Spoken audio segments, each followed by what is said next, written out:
Baik, ternyata rakan kita dari daerah Temburong, dia adalah Ernie Sofina. Temburong, Tutong. Tutong. Malam hujung minggu sebab ada perancangan hendak pergi ke Temburong. Sebab itulah sebut Temburong. Tapi kita bersama rakan segas kita yang berada di daerah Tutong. Daerah Tutong bersama dengan Ernie Sofina pada pagi ini. Baik, kita bersama dengan Ernie Sofina. Assalamualaikum Ernie Sofina. Waalaikumsalam warahmatullahi wabarakatuh. Apa khabar? Maafkan saya meletakkan Ernie ke daerah Temburong. Maafkan saya. Sebetulnya Ernie, saya buat perancangan selepas bertugas nanti saya ingin, ini kali pertama saya menggunakan jambatan Brunei Muara ke daerah Temburong. Jadi inilah nanti ya. Jadi fikiran saya lebih fokus ke daerah Temburong. Maafkan saya. Baik, untuk seterusnya kami persilakan untuk Ernie Sofina berkongsi akan keadaan cuaca juga pada pagi ini. Kita ingin mengetahui akan keadaan cuaca dari daerah Tutong. Bagaimana? Ya, alhamdulillah di daerah Tutong cuaca cukup cerah, alhamdulillah ya. Alhamdulillah. Jadi mungkin banyak info yang ingin dikongsikan dari daerah Tutong. Jadi kami serahkan kepada Ernie. Silakan Ernie. Terima kasih rakan-rakan saya di Bandar Seri Begawan. Bismillahirrahmanirrahim. Assalamualaikum warahmatullahi wabarakatuh dan selamat pagi Auda. Kita dipertemukan lagi pagi ini dan seperti biasa juga kita akan kongsikan bahan visual yang telah pun kami sediakan ya. Dan hari ini terus saja kita saksikan bahan yang telah disediakan bersama rakan saya Majdi.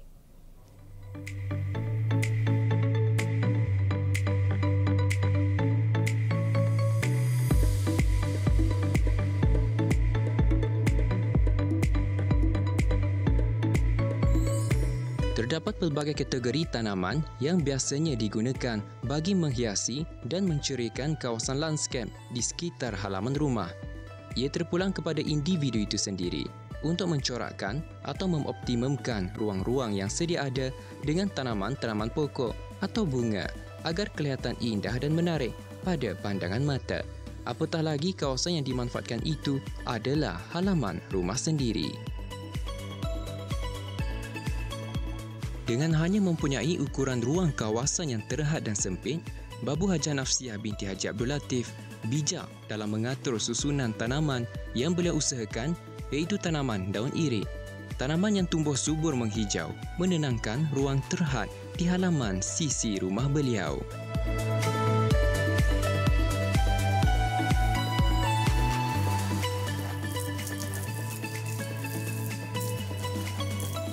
Mempunyai ruang kawasan yang sempit tidak menjadi penghalang untuk berkreativiti dalam memenuhkan setiap sudut dengan tanaman daun irik yang berukuran rendah di samping tanaman-tanaman bunga hiasan lainnya seperti bunga orkid, lidah buaya yakni aloe vera, daun pandan dan sebagainya.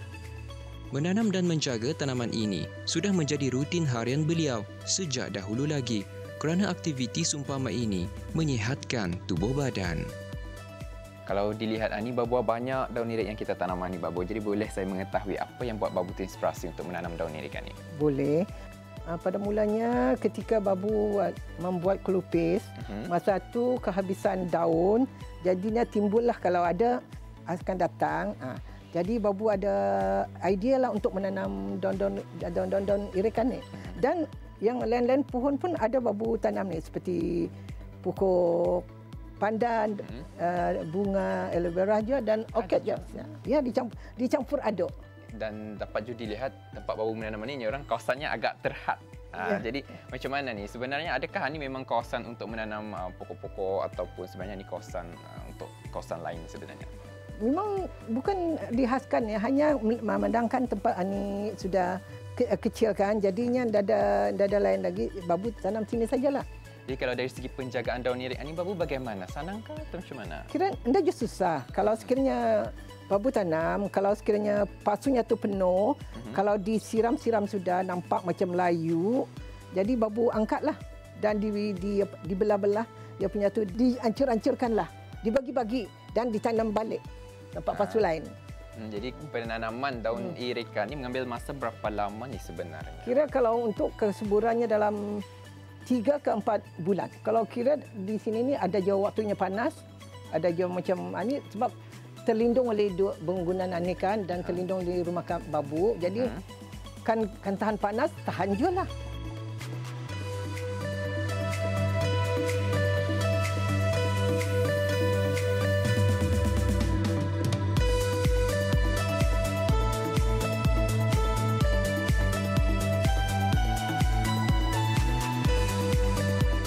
Dan kalau dilihat Babu, daripada kawasan sempitan ni, kalau ikut daripada idea kreativiti Babu sendiri, apa lagi yang boleh dibuat ni dengan kawasan-kawasan yang agak terhad ni, selain daripada penanaman pokok ataupun tanaman hiasan ni ataupun tanaman daun irik? Bagaimana?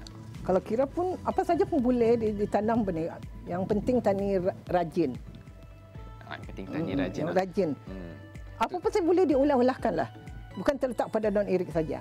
Banyak-banyak daun irikan ni Babu, macam mana ni? Adakah Babu menjual di tamu ataupun orang sekadar hobi atau bagaimana? Anda pernah menjual di tamu. Hanya untuk kegunaan sendiri saja. Minat itu memang minat lah. Hanya satu untuk mengisi masa yang lapang.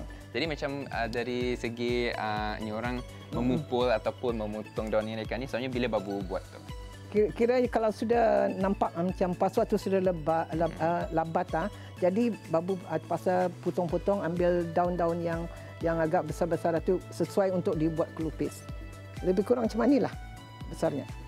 Jadi potongnya dipotong sana. Dia memang dia buang macam ni. Tapi Babu potong dari sini sebab apa? Ketinggalkan kalau di sana ada jual lawakan. Dan dapat dilihat juga Babu, bukan setakat pasu saja Babu gunakan untuk sebagai tempat untuk menanam ni. Kalau dilihat ada juga daripada bahan-bahan yang terbuang. Terbuang. Ini orang memang kreatif lah.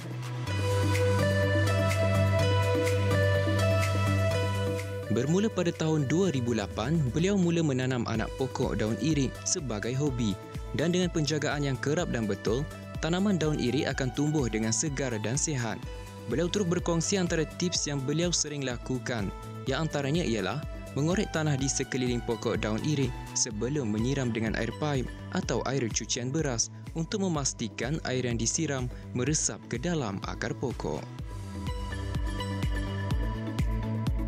Pemilihan tanaman daun irik amatlah sesuai ditanam di kawasan yang redup dan lembap, terutama jika kawasan itu amat minimum sekali, dan terpulang kepada individu untuk memanfaatkan kawasan landscape yang ada dengan tanaman-tanaman yang diingini dan menarik untuk dijadikan tatapan setiap hari.